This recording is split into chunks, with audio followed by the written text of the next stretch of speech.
पाकिस्तान तहरीक इंसाफ और शेख रशीद ने स्पीकर की जानिब से उजलत में इस्तीफे मंजूर करने पर खुलकर तनकीद की है। एक बार फिर आम इंतखाबात की बात भी दोहरा दी है।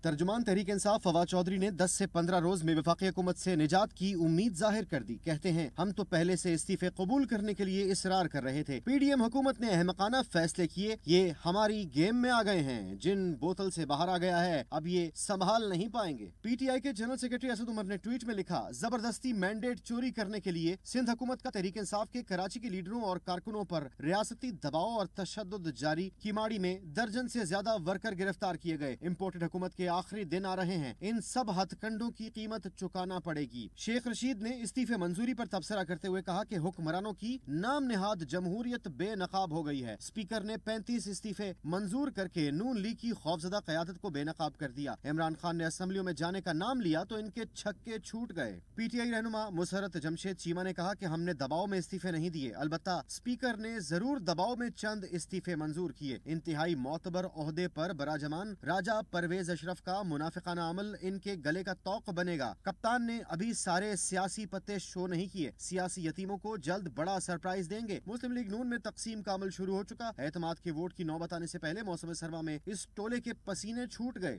फजल रहमान ने जिमनी इंतखाब न लड़ने का पेशगी ऐलान करके पीडीएम की शिकस्त तस्लीम कर ली है।